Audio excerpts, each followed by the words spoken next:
Hay personas que cambian la vida a otras, y Claudio Forcada es una de ellas. Verle dar clase a niños pequeños fue una gran revelación que hizo que mi vida se dirigiera claramente hacia la enseñanza.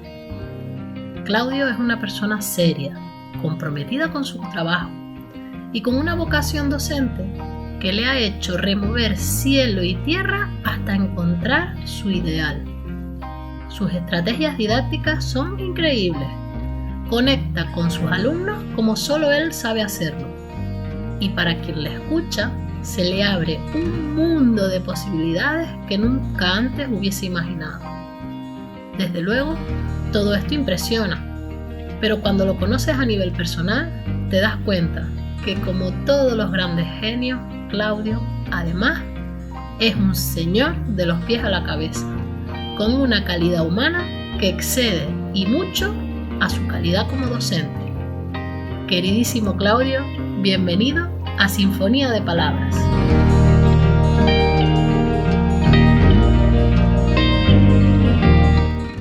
Buenas tardes. Hoy no sé muy bien cómo empezar, pero para mí esta es una entrevista tremendamente especial por lo que significa para mí.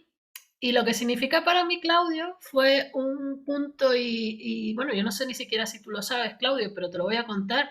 Para mí fuiste un punto de inflexión en mi vida en el que yo me di cuenta de que realmente quería enseñar y quería enseñar de forma distinta.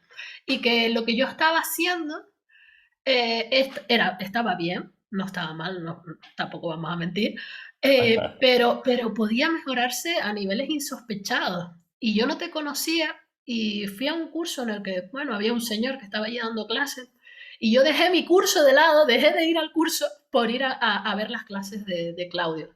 Estoy con Claudio Forcada, para mí es un honor, un placer, ya es una relación de unos cuantos años, pero Claudio, es un honor tenerte aquí. Muchísimas gracias por aceptar esta invitación. Pues muchas gracias a ti, Paula. Es un placer. El placer es mío. Vamos a empezar como siempre por el principio. Porque además, como digo yo siempre, los grandes maestros, claro, tienen su currículum en internet, pero van borrando cosas, porque es que si no sería un currículum de 8 páginas. Y claro, yo no tengo ni idea de dónde viene Claudio, cómo empezó Claudia a tocar el violín, cómo empezaste en el mundo de la música, cómo fue todo esto. Cuéntanos un poquito, Claudio. Hombre, pues yo creo que la afición por la música venía de un cúmulo de circunstancias, ¿no?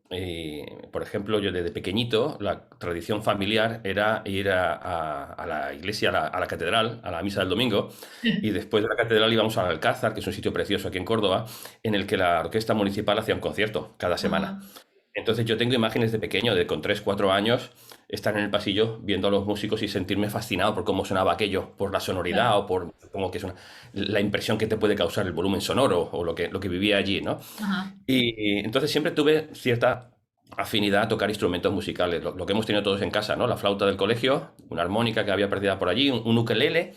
Me ajá, acuerdo que de pequeñito, bueno, y me lo recordaron mis padres, ¿no? De pequeñito estábamos en lo que era Galerías Preciados antes. ajá. Y pasamos por la sección de música y había un ukelele. Y por lo visto yo lloré tanto que no hubo otra manera que comprarme el ukelele, que por lo visto era carísimo y era algo muy exótico. Ahora todo el mundo tiene ukeleles. De Ya. aquello era algo muy exótico, muy difícil de conseguir. Y me pasaba el día sacando melodías en el ukelele, ¿no? Y una cosa llevó a la otra.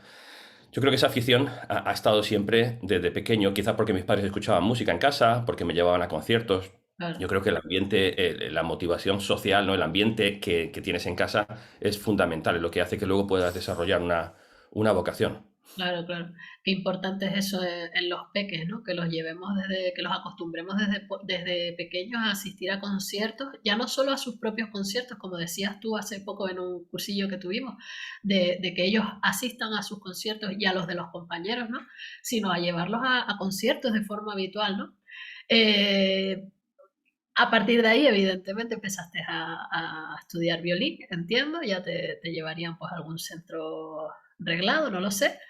Eh, y posteriormente saliste a estudiar fuera. Cuéntanos un poco también de esa etapa ya un poco más avanzada. Bueno, yo empecé estudiando guitarra, no violín. Yo Ah, pues empecé, mira, ya me empecé dejas con la ver. guitarra. porque era lo que había, era lo que había. Había un señor que daba clases cerca de mi casa y me apuntaron a clases de guitarra. Estuve en una rondalla Ah, un tiempo. Y luego acabé en el violín de casualidad, pues porque fui al conservatorio, yo me apunté a piano, no a violín, de hecho. ah, Y el primer día me acuerdo ir con mi madre y la profesora le dijo que había que comprarse un piano.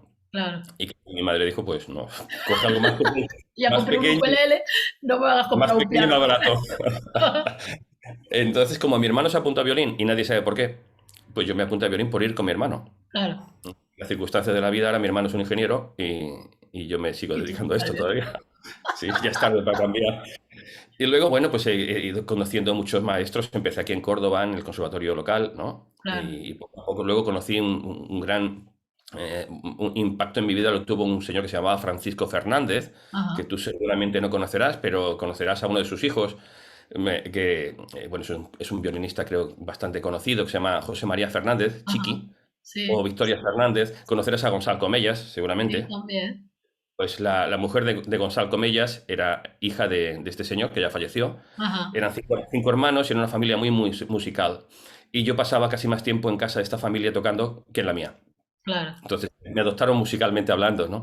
Sí, Y es como volviendo a lo que hablamos al principio del ambiente, ¿no? El estar rodeado de amigos que hacen música constantemente claro. y amigos que hacían música a un nivel muy importante, porque luego han desarrollado unas carreras muy exitosas y son instrumentistas de mucho nivel, ¿no? Sí. Eso fue también otro paso importante. Luego en el conservatorio también tuve mucha suerte con los compañeros. Teníamos un ambiente, creo, maravilloso. Yo tengo unos recuerdos del conservatorio increíbles, de la Mm, orquesta de los viajes que hacíamos con la orquesta, de las vivencias, y todo eso ha ido sumando y empujándome a la profesión, ¿no? A que dedicarme a esto no sea una opción, ¿no? claro.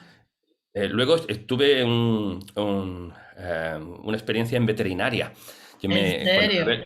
Cuando acabé, cuando acabé el COU, había que decidir qué hacer en la vida, pues claro, en casa había presiones para que siguiera una carrera universitaria porque se me daba bien estudiar. Ya, Y me gustaban las ciencias y bueno, se me daba bien las matemáticas y las ciencias. Y claro, tenía que decidir qué hacer. Y elegí veterinaria porque estaba en la esquina de mi casa. Porque era la facultad más cercana a mi casa. Tardaba 2 minutos en llegar. Entonces no tenía que dejar el violín. eso va perdona que te interrumpa, eso va totalmente en contra de lo que tú dices de que hay que ir a, esto vamos a irlo diciendo ya, hay que ir a buscar al profesor lo más lejos posible, pero que tienes que buscar al profesor y no No, no, pero al eso no, centro. no va en Pues contra tú en hiciste lo absoluto. contrario, te fuiste al lado de tu casa. Pero para no dejar el violín, porque no tenía mucho interés yo en seguir la carrera Claro, veterinaria. No, lo claro, disfruté, fue una experiencia bonita porque me gustaban las ciencias, pero tenía claro que eso era algo transitorio. claro, Y a poco que me contrataron en la orquesta, pues tuvo que elegir y evidentemente dejé veterinaria. Entonces, duré 2 años y pico en la facultad nada más. claro, claro. Y a partir de ahí, pues sí, pues me he ido centrando en intentar encontrar los mejores profesores. De Ajá, ahí empecé a estudiar primero con la mujer de Comellas, con Victoria ajá, Fernández, con Mavi, y luego con él, con Sal, muchos años, que ha sido también otra de las grandes influencias en mi vida, ¿no? claro. Ha sido un modelo en muchos sentidos. Una persona muy recta, muy apasionada por la música y que nos ha transmitido el sentido de la disciplina, del rigor y de la musicalidad bueno, de hacer interpretaciones como él dice con el corazón, ¿no? Claro. No sé si serán las interpretaciones mejor históricamente informadas, pero, pero Pasa que está él muy en boga siempre, ahora, eso de sí, pero históricamente informado. él creo que él siempre aboga por esas interpretaciones que, bueno, con el corazón. Yo no he conocido a nadie que estudie más que Gonzalo. Es un modelo de estudio y de permanente, constante a lo largo de su vida, ¿no? Y él fue una influencia muy, muy, muy importante a la hora de crearme una base en lo que es esto del violín y crearme unos principios, ¿no? Ajá, Y de ahí pues ya empezaron la búsqueda de la pedagogía. claro. Porque yo empecé a trabajar en un conservatorio, bueno, accidentalmente en Ciudad Real unas semanas, pero luego me mandaron a Albacete enseguida. Ajá, Y en Albacete fue el primer conservatorio de España que inauguró la LOCSE, que ajá. supongo como 3 o 4 leyes antes de lo que hay ahora, ¿no? Oh, pues sí, no Y, falta. y allí tuve otra experiencia fantástica, un conservatorio nuevo, todos chicos jóvenes, los profesores, todos los alumnos de primero, todos los padres, todo el mundo con la ilusión de la novedad, ¿no? Claro, Y fue un año muy bonito, pero al final del primer año yo llegué hice un balance, ¿no? De cómo había ido el año y llegué a algunas conclusiones, ¿no? Y que también fueron muy importantes. Las conclusiones era, a mí me gusta esto mucho, me gusta la música, me gusta enseñar, esto me apasiona, pero yo no tengo ni idea. claro, O sea, lo que yo hago no es honesto. No es honesto sí, porque lo hacía con toda la honestidad del mundo, claro. pero creo que no se correspondía al sueldo que me pagaban. Claro, Yo creía que había que ofrecer otra cosa, que enseñar música no podía depender del talento que decían, ¿no? Es que como el violín es tan difícil, claro. todo el mundo no puede, esto si tienes talento solamente. Y yo me negaba a pensar eso. Yo estaba convencido de que tenía que haber una manera más fácil de enseñar. Y empecé a buscar información. Y esa búsqueda no ha terminado todavía, pero al principio era difícil porque no había internet, no era tan fácil el acceso a los libros, a la información. Dependía de la tienda local que trajera un libro o no, de algún amigo que te contaba que tenía una grabación en VHS de Oyster y íbamos a su casa a verla porque era una joya. O sea, la información era muy escasa. Y empecé a hacer cursos de pedagogía, todo lo que ponía la palabra pedagogía yo me apuntaba. Hasta que encontré a otra persona que también ha sido el gran pilar de mi carrera pedagógica, que ha sido Sergio Castro, Sí, que lo conoceréis todos, supongo. sí. Si os dedicáis a esto en el país, tenéis que conocer a Sergio, ¿no? Y bueno, le conocí en un curso, yo estaba de aquella dando clase en Teruel, en Alcañiz, en la provincia de Teruel, y los compañeros fueron a Alcalá a hacer un curso con él, se quedaron fascinados y le invitaron a Alcañiz y vino. Entonces yo vi a alguien que decía, quita, esto es lo que yo ando buscando. Claro, Este está organizado. Este sabe lo que hace y es la prueba de que hay una manera de estar organizado, de hacer las cosas con rigor y que enseñar es una profesión, no depende del talento, de la inspiración o de lo que te gusten los niños, ¿no? claro. Es una profesión que se aprende. Sí. Entonces a Sergio le pedí clase de pedagogía y me dijo que no. Le dije, no, yo no doy clase de pedagogía, yo doy cursos. O sea, Qué tú vente a guay. los cursos, ¿no? Y bueno, pues me fui a 3 cursos. Y claro, cuando tú vas con la misma persona a sitios diferentes, vas a escuchar lo mismo. Ya. A no ser que vayas al mismo sitio, ¿no? En varias ocasiones, ¿no? Y le dije, bueno, yo no tengo toda la vida para aprender, es que se me pasan los años, yo quiero aprender, todo esto está muy bien, pero escucho lo mismo siempre. Dame clase de pedagogía. Y el que no, y yo que sí, y el que no, y yo que sí, y me salí con la mía. Y dijo, venga, vale, Qué bueno. pues vente a mi casa. Y entonces, bueno, a su casa, a su academia, ¿no? Y Sí, estuve sí. unos años yendo a su academia a aprender, y él me daba clase de pedagogía, y luego me quedaba a observar, que creo que es que es algo fundamental en la carrera de todo profesor, de profesor de lo que sea, no de música solamente, ¿no? Observar a grandes profesores en acción. Claro. Y después de unos años, mi manera de enseñar evolucionó, pero siempre era diferente. O sea, los resultados míos siempre eran muy diferentes a los de Sergio. Siguen siéndolo, desafortunadamente. Claro. Pero antes había una distancia enorme. Entonces yo me pregunté, digo, bueno, ¿qué puedo hacer para aprender más rápido y para evolucionar más? Bueno, a mí lo que me falta es que este hombre venga a mi ciudad y me vea a mí dar clase a mis alumnos. Claro. Y eso fue lo que hice. Le invité a La Coruña. Vino a La Coruña capital a dar cursos de pedagogía y a mis alumnos 15 veces, 3 veces al año durante 5 años. Luego, más adelante, organizamos cursos internacionales de música en Cambados, en la provincia de Pontevedra. Hice también otra serie de cursos en Oleiros, en una población muy bonita que hay enfrente a La Coruña. El caso es que establecimos una relación permanente Qué guay. y eso fue un empuje definitivo, definitivo. Luego él me habló de un sitio que se llamaba Bryanston, en Inglaterra, al que él iba cada año, y me fui con él a observar y descubrí también otro mundo. Un curso espectacular, con muchísima gente de todos los países, con muchos profesionales que tenían bueno, un repertorio que yo no conocía, unas estrategias que yo no conocía, y me fui con alumnos. Y en Bryanston pues, le gustaron mis alumnos y me invitaron a dar clase el siguiente año. Qué guay. Entonces, bueno, he ido a Bryanston 17 años seguidos. Y sí, muchos, muchos años. Y también marcó un poco mi destino porque esa semana yo la tenía como un lujo de semana, ¿no? Era mi semana favorita en lo largo del año, ¿no? Hasta que un día dije, bueno, ¿y por qué no hacer de esto mi vida? En vez de una semana al año, que sea mi vida esto, ¿no? Y entonces me fui a Inglaterra a vivir. Por otra serie de circunstancias, pues quería hacer un doctorado, quería estudiar, y en España no había doctorados de aquella, en música. Muy bien. Entonces me fui allí a hacer el doctorado y decidí quedarme. Y a partir de ahí es casi lo que sabes tú. Es apasionante tu historia. Eh, bueno, y yo creo que vamos a dar un salto ahora de tu vida personal, vamos a dar un salto a un poco lo que tú estás diciendo, pero enfocado a la gente que nos está viendo.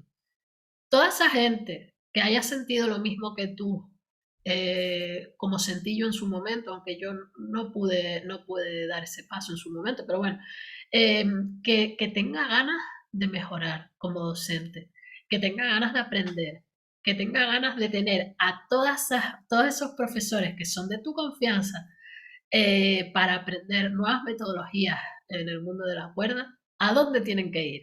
Lo puedo decir yo, pero cuéntalo tú.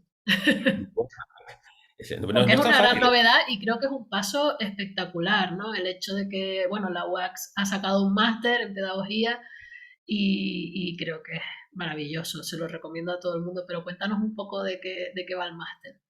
Vamos a ver, yo cuando decidí, bueno, cuando invertí fuerte, ¿no? Aposté fuerte por mi formación, ¿no? Y yo les cuento siempre en los cursos de pedagogía, les cuento mi historia, y les cuento que yo vendí mi casa, dejé mi plaza de funcionario y me fui a Inglaterra con una bicicleta, no en bicicleta, sino con una bicicleta, un violín y 1000 libros, y fue la gran apuesta de mi vida que me salió muy bien.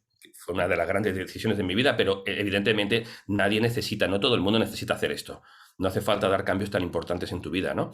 Y hoy día también el acceso a la información es mucho más fácil. El problema es que se presenta hoy día es diferente. Es que hay tanta información que hay que distinguir la buena de la que no es buena, y dentro de la buena aquella que te conviene a ti, aquella que es irrelevante para ti.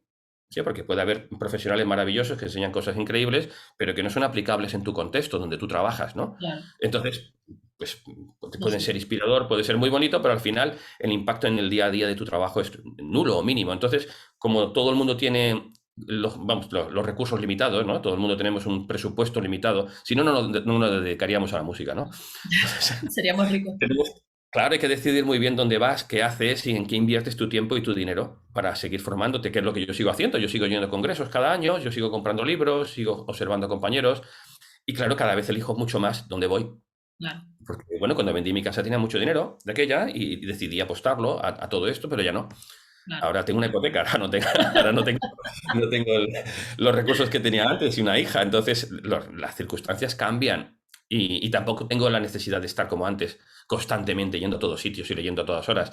Lo hago de una manera más pausada y de otra manera, pero intento elegir muy bien dónde voy para que las experiencias sean, bueno, tenga el máximo retorno posible, ¿no? claro, Y hoy día hay mucha oferta de muchas cosas. La cuestión, lo que recomiendo a la gente es que no dejen de estudiar, claro. porque esto es un aprendizaje permanente, ¿no? No se acaba. Y, pero que elijan también muy bien dónde van. Pues más que nada, pues para que esa inversión que hacen en tiempo y en dinero tenga un retorno en que se palpe en su labor docente, que a mí en el fondo es lo que me interesa. Yo voy a muchos cursos, los que me lo paso muy bien, siempre es agradable salir fuera y ver compañeros y el ambiente. Eso es muy agradable y está muy bien, pero si solo me llevo eso es demasiado caro, es demasiado el esfuerzo que tengo que hacer. Yo Sí, cuando voy tienes a mucha un razón. curso espero llevarme información que puedo aplicar. O sea, no alguien que me deslumbre con sus vídeos, con sus alumnos y con su manera de hablar, sino que además de que sea inspirador, que a nadie le amarga un dulce, que me den información práctica de cómo yo puedo reproducir lo que ellos hacen. Claro, Y eso no es tan fácil, porque yo he ido a todos, bueno, a todo lo que he encontrado, cada vez que conocía a alguien, oía hablar de alguien que trabajaba bien, pues he ido a verle o a claro. verla. Y he apostado mucho dinero, mucho esfuerzo, mucho tiempo, y ha habido muchas experiencias muy positivas y ha habido algunas decepcionantes. Y ha habido de todo, incluso en las decepcionantes siempre sacas algo positivo, ¿no? Pero resulta demasiado caro, Claro, entonces hay que mirar dónde vamos, ¿no? Para mí, yo siempre recomiendo a la gente, pues las personas que a mí me han influenciado más, como por ejemplo Mimi Zweig, ajá, que es también muy conocida en el país, porque es una profesional tremenda, aparte de los resultados que saca, por la honestidad que tiene y la generosidad que tiene compartiendo información. claro, En el país, pues tenéis a los nombres que conoce todo el mundo. Ana Bayet y Sergio Castro creo que son las referencias. Las referencias para convertir a cualquier niño en un violinista. No, o sea, hay mucha gente que trabaja a otros niveles, que trabaja en grado superior, con violinistas ya formados, ¿no? claro, Pero como mi realidad es otra, como mi realidad es pues, coger a niños que no saben hacer nada, que no saben tocar, y, y llevarles a lo largo de los años en esto del violín, pues para mí mi modelo son ellos, que ellos hacen lo mismo a un nivel muy alto, muy profesional y son modelos en muchos sentidos, en el sí, conocimiento que tienen de la profesión y en la honestidad que tienen trabajando, en la sinceridad con la que te dicen las cosas y en cómo se cuestionan permanentemente y cómo siguen evolucionando permanentemente. claro. ¿No? Eso es lo que me pregunta mucha gente por mi tesis. Mi tesis, bueno, tú sabes lo que es una tesis y sabes lo que son preguntas de investigación y todo lo escribimos de una manera casi encriptada, ¿no? Académica, Sí, pero con palabras llanas, el objetivo de mi tesis era averiguar por qué esta gente que admiro tanto son tan buenos. claro, ¿Por qué, no? Y siempre me preguntan en los cursos, ¿y por qué son tan buenos? Digo, pues mira, por muchas cosas. Algunas de ellas las puedes averiguar leyendo la tesis o leyendo las conclusiones de la tesis. Y, Paula, no sé si te has ahora, cortado. Ahora sí. Hola, hola, Paula. Ah, que nos hemos quedado Nos congelados. hemos quedado Ahora, así, frío. digo, pues una opción es eso, lees la tesis. Bueno, y verás algunos parámetros que he elegido pues, para comparar profesores, para comparar tipos de habilidades y Claro, efectividad. Pero luego tienen en común cosas muy sencillas que no puedo poner en la tesis, que claro. es la pasión por lo que hacen, el trabajo constante. Todos trabajan muchísimo. Ya, ya, ya. Ninguno trabaja 18 horas a la semana. Todos trabajan constantemente. Todos se cuestionan todo el rato y siguen evolucionando y siguen aprendiendo de otros. Es increíble. Bueno, debería ser lo normal, pero en muchos contextos suena increíble, ¿no? Y eso es un modelo. Yo creo que es importante que tengamos, que busquemos referentes que nos Ajá, hacen que nos sigamos moviendo constantemente. claro. Si no tienes referentes, el Internet creo que nos está jugando una pasada, pero espero que funcione. Tú no te Digo, si preocupes, no tenemos lo referentes, digo bien. es muy fácil caer en la autocomplacencia, ¿no? Si tú Claro, vives en un sitio no pequeño, si es que da igual donde vivas, tú puedes ser muy autocomplaciente en Londres o en Madrid. Siempre uno tiene más interacción con la gente local, con la gente que vive cerca de ti, ¿no? Y si tú claro. destacas un poquito y tus alumnos destacan, es muy fácil caer en la autocomplacencia. Entonces, para mí, tener a estos referentes ha sido siempre un estímulo para seguir moviéndome. Y creo que eso Ajá, es fundamental, que nos sigamos moviendo y aprendiendo, ¿no? Luego, relaciono a lo que tú me decías de la UASC, bueno, pues que sabéis algunos, supongo que sabréis que he empezado una colaboración con la UASC, me pidieron hace un par de años que organizara un máster en pedagogía instrumental, y bueno, afortunadamente pues me han dado toda serie de facilidades y de libertad para diseñar el máster que yo quiero. qué guay. Entonces, ¿qué he hecho? Pues he intentado poner juntas todas las asignaturas que a mí me hubiera gustado tener hace muchos años, cuando yo he tenido que buscar esa información separadamente con tanto esfuerzo y tanta inversión, ¿no? Claro, He intentado buscar los mejores profesionales y sobre todo que el currículo, que las asignaturas, todas sean prácticas, todas aporten algo a la profesión, ¿no? Que claro. no haya ninguna de relleno, ¿no? Entonces estoy muy ilusionado, es muchísimo trabajo, es una aventura nueva. Después de 11 años que he estado trabajando en la bio y casi una experiencia maravillosa con unos compañeros excelentes, pues ahora me toca a mí dirigir un máster y liderar un proyecto. Y creo que es una oportunidad de hacer algo interesante, de algo que deje un pozo. Con esa intención lo hacemos, con la Yo de, creo que la de sí. poder aportar algo que realmente marque una diferencia y ofrezca la información que pueda permitir a un instrumentista convertirse en un profesional de la enseñanza, que son cosas diferentes, que no siempre van asociadas, ¿no? Aparte de tu estudio, ¿no? Que entiendo que ocupa el 90% de tu tiempo, eres una persona, como digo yo, multifunción, como las impresoras. Y aparte de este máster que estás ahora pues liderando, que va a empezar ahora en marzo, si no me equivoco, también has empezado a sacar tus propios libros, acompañados también de una nueva metodología, que si no me equivoco, y corrígeme si lo digo mal, se llama eMusi.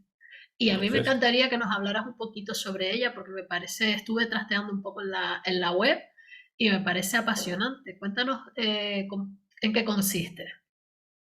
Pues mira, así como tú bien dices, siempre he sido inquieto, ¿no? Y siempre he ido haciendo muchas cosas y afortunadamente nunca me han faltado ofertas para hacer proyectos, ¿no? Pero llega un momento que tengo que elegir y tengo que poner un límite porque la vida no da para tanto, para tantas Claro, cosas, ¿no? Y ahora yo creo que tengo un buen equilibrio en tres proyectos que me fascinan. Primero mi estudio, porque mi estudio, gracias a Dios, después de tantos años he conseguido lo que yo quería, que es tener alumnos educados, amables, cariñosos, que estudian. Yo no tengo que preguntar a ninguno de mis alumnos si han estudiado y los padres de mis alumnos que creen en mí, que confían en mí. O sea, es un placer ver a cada uno de mis alumnos cada semana. claro, La consecuencia de eso es que tocan a un nivel razonablemente bueno. Entonces, razonablemente, por decirlo de y alguna forma, siempre hay Claudio. margen. A ver, Siempre hay ya margen. quisieran muchos profesionales tocar igual que algunos de tus niños de 11 12 años. Perdona, Siempre. ¿eh? Ya quisieran muchos. Pero como te decía, es cuestión de referentes. Como siempre tengo a Mimi, a Sergio y a Ana que me ponen en mi sitio, siempre tengo margen para moverme, ¿no? Pero sí que es verdad, lo que yo quería conseguir es esto, es trabajar en un sitio donde yo me siento respetado, Claro, donde mis alumnos estudian, practican y aprovechan al máximo mis clases. Ahora que se dediquen a esto no, ya es irrelevante, ¿no? Pues ese es uno de mis pilares. Ahora tengo tres pilares en mi profesión. Uno es ese, que evidentemente es lo que yo he creado a base de muchos años de esfuerzo y mi vida es mi estudio, básicamente, ¿no? Ahora he comenzado el proyecto de la UACS, que también pues lleva una gran carga de trabajo y entonces las mañanas las dedico a la UACS. Ajá. Y el tercer proyecto es este, que es fascinante. Es fascinante por el proyecto en sí y por la gente con la que trabajo, que es una de mis grandes prioridades, ¿no? Como te decía, trabajar con gente que me estimula, que me respeta y con la que es un placer trabajar cada día, ¿no? Y Musi es un proyecto innovador, usa nuevas tecnologías. Básicamente en Imusi estamos creando un método, bueno, hay un método de lenguaje musical que lleva unos años funcionando y que hemos vendido con mucho éxito, yo creo que a más de 200 escuelas de música. Qué bueno. Estamos premiados por el Ministerio de Educación, o sea que hay un reconocimiento de la labor del IMUSI. Y ahora estamos desarrollándolo para los instrumentos. Hemos empezado con violín, percusión y piano, pero el plan a medio plazo y a corto plazo es seguir ampliándolo a todos los instrumentos sinfónicos y alguno más, ¿no? Qué bien. Entonces es fascinante. Yo soy el director de contenido de los instrumentos y además, pues claro, tengo que elaborar el de violín. Claro. Entonces es algo con lo que disfruto mucho, pues porque aprendo mucho. Es un equipo enorme de gente.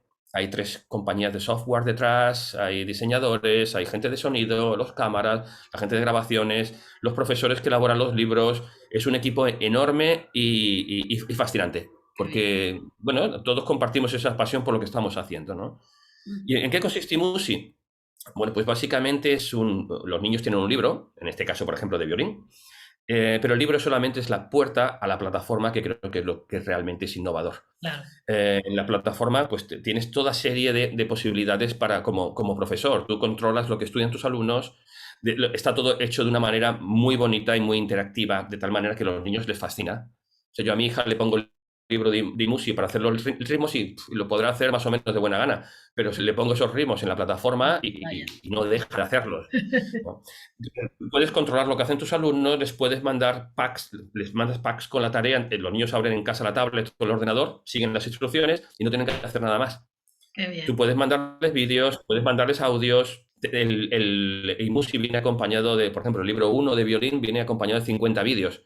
Vídeos de técnica, en los que Sergio, por ejemplo, Castro o Juan Carlos Navarro, que es alguien también muy conocido en el país, y yo pues explicamos la técnica, tocamos los dúos, los niños pueden tocar con nosotros. Qué bueno. Es algo interactivo, muy atractivo y sobre todo que puede fortalecer la motivación para practicar en casa. Claro. Porque mis alumnos practican todos los días. Mis alumnos vienen con los padres, pero no todo el mundo trabaja así. Claro. La realidad en muchas escuelas, en muchos conservatorios, es que los padres no entran. Entonces, controlar y primero estimular a un niño para que practique no es fácil. Incluso aquellos que practican, controlar su manera de practicar para que lo hagan con eficiencia o eficacia, que nunca he sabido distinguir entre 2 palabras, Valen las dos. pues tampoco es fácil. Creo que hay matices, pero mejor no nos metemos en esos terrenos. Entonces, con Imusi, especialmente si es una herramienta muy flexible, tú puedes seguir utilizando tu método y puedes aprovechar de Imusi lo que tú quieras. Puedes utilizarlo como método principal o como un apoyo importante para tu manera de trabajar. Y creo que facilita mucho la tarea. Es muy atractivo. La gente que lo conoce, que empieza, bueno, que le hacemos la presentación y le enseñamos por dentro cómo funciona, normalmente queda fascinada. Y eso hace que a nosotros nos fascine y nos dé energía para seguir trabajando. Y bueno, hay un proyecto adelante de años, con muchos libros, con muchas, para todos los instrumentos. Hay una característica importante de Musi, es la conexión que hay entre el instrumento y el lenguaje musical. Ajá. O sea, los niños tocan el violín y el piano y en saxofón y en cualquier instrumento piezas que ya han oído y han cantado el lenguaje musical. La teoría, la entonación, el ritmo, todo está conectado entre el lenguaje musical y los instrumentos. Ajá. Y eso también creo que es una cosa innovadora, que hace que en tu escuela de música, en tu conservatorio, pues puedas tener algo en común con las demás especialidades. Claro. Qué importante. Pues esos son, con esas 3 cosas, Los con esas chiquillos, 3 cosas, yo pues lo detecto no queda mucho tiempo para más. Ay, perdona, no. Decía que yo lo detecto que los niños separan completamente lo que es la clase de instrumentos con la clase de lenguaje no, teórica, vamos a llamarla teórica, que en cada sitio se llama de una forma distinta, y no son capaces de interrelacionar los contenidos de ambas asignaturas o con orquesta o lo que sea, ¿no? Sino que una cosa es una cosa y otra cosa es otra, ¿no? Y tú le enseñas un tresillo en lenguaje musical y cuando llega el instrumento no tiene ni idea de cómo se hace. Eso no lo he dado. Y no son capaces. O sea, que me parece súper interesante lo que estás contando. Claudio, como siempre es un placer enorme hablar contigo, pero a mí se me acaba el tiempo. Pero yo no puedo pasar esta entrevista sin hacerte la pregunta que le hago a todos mis invitados. Que en tu caso además me interesa bastante porque no tengo el placer de conocerte más a nivel personal. Y me gustaría saber quién es Claudio fuera de todo este mundo. O sea, cuando tú acabas todo ese 98% de tu tiempo que es la música y sales de ahí, ¿quién es Claudio? ¿Qué te gusta hacer en tu vida? ¿De qué eres friki? ¿Qué cosas te apasionan cuando, no, cuando tienes un ratito de tiempo, evidentemente? Bueno, a mí me apasionan muchas cosas porque es mi carácter. Entonces siempre encuentro cosas con las que apasionarme, ¿no? De todo. Bueno, me gusta mucho dibujar. Ah, Con mira. carboncillo, sí, con tinta, me gusta mucho. Me gusta aprender idiomas. Ah, Ahora estoy peleándome con el chino. ¿en Con serio? chino, sí, porque la mayoría de mis alumnos son chinos. Lo has dicho, que tienes muchos Sí, chinitos, muchos sí. niñacitos. La Claro. gran mayoría, de 30 y algo de alumnos que tengo, pues habrá veintitantos chinos. Entonces, y son una gente maravillosa. O sea, hemos creado una comunidad de alumnos estupenda y ellos son un pilar importante porque ellos hacen comunidad. Cada cultura tiene sus características, ¿no? Y los chinos tienden a hacer comunidad allí donde van, ¿no? Y me fascina su cultura, entonces pues, he estudiado un poquito sobre su cultura, he intentado, hablo un poco, Qué las guay. clases con los De veras. chiquitines, eso te salva de muchas situaciones, hablar algunas cositas, ¿no? Claro. Pero sí, siempre he tenido mucha curiosidad por aprender cualquier cosa, ¿no? Por aprender deportes, aprender habilidades, aprender, qué sé, bueno, hago clases de piano, estoy estudiando piano, ¿En serio? que era mi gran pasión, Claro. que se truncó el primer día cuando... Claro, cuando, se truncó de pequeño cuando me le dijeron a mi madre que había que comprarse el piano y nunca tuve la ocasión de estudiar piano desde ¿Clases aquella, de es curioso, ukelele? ¿no? Porque siempre estaba ocupado con otras cosas. Ponte a clases No, de eso ya no ukelele. llegó. Tengo uno, tengo un timple de canario precioso, Ah, sí. tengo Mira. un timple muy bonito hecho en escaleritas. Qué bueno. Sí, sí, ya lo tocaba un poquito, sí, Qué sí, bueno, sí. qué bueno. Entonces, siempre tengo curiosidad por aprender cosas, ¿no? Y siempre ando aprendiendo cosas nuevas, es uno de mis principales hobbies, ¿no? Y el piano hace 2 años y pico que llevo tocándolo y es un descubrimiento fascinante. Claro. Además, como no tengo ninguna expectativa de ser ni concertista ni de impresionar a nadie, simplemente lo hago porque me apetece, como, bueno, como el dibujo, como cualquier cosa de estas, ¿no? Pues son cosas gratificantes que a mí me gratifican. Es el seguir aprendiendo a lo largo del camino, ¿no? Qué bueno. Yo siempre he pensado que soy una especie de viajero, no solo físico, porque me ha tocado viajar siempre, desde hace muchísimos años. Yo me he mudado de casa que yo haya contado 16 veces. Mi madre. Entonces son unas cuantas. Me ha tocado muchas veces decir adiós y hola de nuevo y conocer gente y Claro. luego viajar constantemente por la profesión, ¿no? Pero yo creo que el viajero es una manera de vivir, una mentalidad, ¿no? Se viaja en la profesión, personalmente la vida es un camino, ¿no? No llegas a ningún sitio, si simplemente disfrutas el camino y disfrutas de las experiencias y de lo que te va trayendo la vida y vas y lo que tienes que dejar atrás y eso te enriquece y bueno, te va haciendo diferente cada vez. Yo, desde luego, agradezco este pequeño viaje que has dado conmigo hoy. Lo agradezco muchísimo. Sé lo que te ha costado dar este paso, así que lo agradezco un montón. Estoy segura de que a la gente le va a encantar conocerte un poquito más y espero poder seguir viajando a tu lado durante muchos años, aprendiendo dentro de lo que yo pueda para intentar ser mejor docente, que desde luego es lo que tú inspiras a todos los que te conocemos. Muchísimas gracias, Claudio. Te mando un abrazo muy grande y que pases un feliz año, que estamos grabando esto, se publicará después de fin de año, pero lo estamos grabando un par de días antes. Feliz año nuevo, Claudio, y nada, desearte todo lo mejor. Un abrazo. Igualmente, Paula, a ver si coincidimos pronto. Seguro que sí. Muchas gracias. Hasta luego. Un Adiós. abrazo.